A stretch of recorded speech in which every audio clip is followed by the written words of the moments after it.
Keeping things moving right along, our next guest is brand new to the Empire Review, and we know you're going to love him. So please put your hands together for comic Rick Canaban!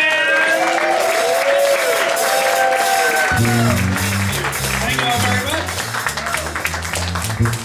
much. I'm Rick Canaban. I lost some weight recently. Thank you. Sometime in the last 6 months to a year, I lost about 30 or 35 pounds. Yeah, that's nice. I haven't done any differently. I'm probably sick. But the thing is that I've never been this thin as an adult, and I think that's depressing, because I feel like you guys are looking at me right now like, yeah, he'll be alright when he gets his shit together. No, shit's together. I am in the shape of my life right now. I look amazing for me. I have a skin disease. I don't know if you guys can really see that, but it's called psoriasis, and I've had it since I was a kid. I'm very comfortable with it. When I was a kid, it was a lot harder for me, because kids are really mean when you stand out. So my mother said to me, Rick, so you don't get depressed, why don't you make a list of all the good things there are about having a skin disease?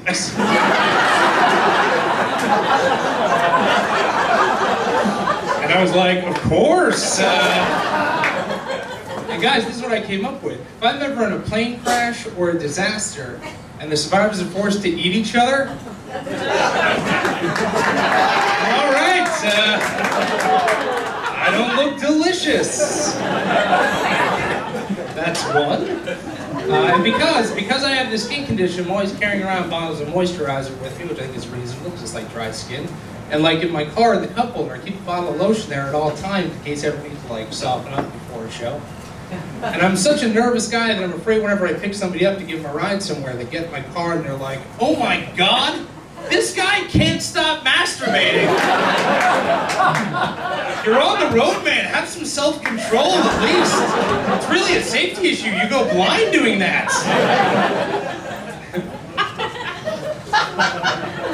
I wanted to do some research and find out more about my condition, so I did a Google search. I found out they have support groups for psoriasis, which I think was crazy, because it's not that big of a deal. But I figure I have a good attitude, maybe I could go help somebody. So I went to the meeting, and when I was there, I got a lot of stuff. I don't mean like another disease or anything. Although that would have been a good meeting. How was the meeting? I got chlamydia. It was pretty good.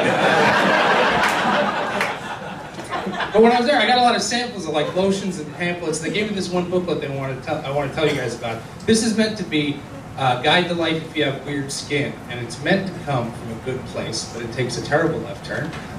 The name of this book is called Speaking Clearly, Living Well in a World That Doesn't Understand Psoriasis. And they gave it to me, and I was like, it's gonna be like 4 minutes on my act. This is great for me. Now, the booklet is broken up into chapters, and the chapters are made up of number 1, a fake testimonial clearly written by no one real, and then number 2, a stupid answer to that testimonial.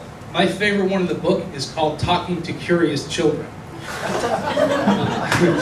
Now the testimonial goes like this. I'm at my company's annual picnic, and I'm wearing shorts because it's such a nice day.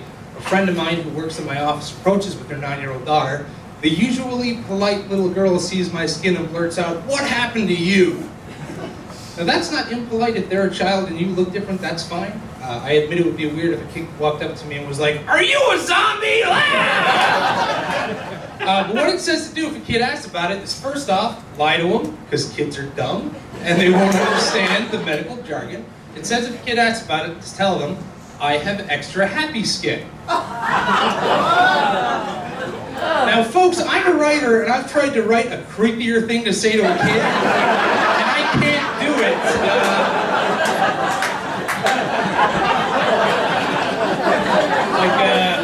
I have happy skin, get in the van, and that's still half theirs.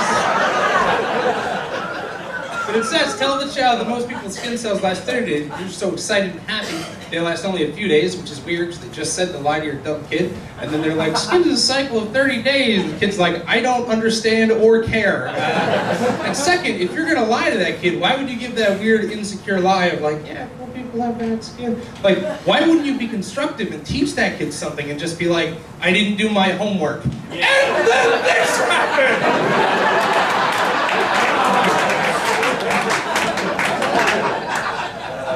I had a tooth pulled recently, which I think is humiliating, because it's not like I had a wisdom tooth that had grown in badly. I'm just a terrible adult, I can't take care of myself. And I don't know if anybody's had a tooth pulled recently, but the technology for tooth extraction has not changed a bit in forever. It still pliers in your mouth, which is barbaric. Like, that's how I'd pull your tooth if you asked me to do it, and I have had no training at all. That's guesswork. I think I saw it in a cartoon. Everybody told me you gotta pay the money and go to a dentist and have it done right, and I guess the money I was paying, I expected something more modern, like a laser, or like a small explosion in my mouth or something. But it's still just clamp down and yank, and like I could see it's hard work. The doctor's muscles were straining. He had his foot up on my chair for leverage. He's sweating over my open mouth. And I feel like because it's such hard work, it's gotta be an amazing feeling when you rip that thing out. So I feel like dental school must just be 4 years of them drilling into you that when you yank that out of someone's head, you can't just be like, "Aah!"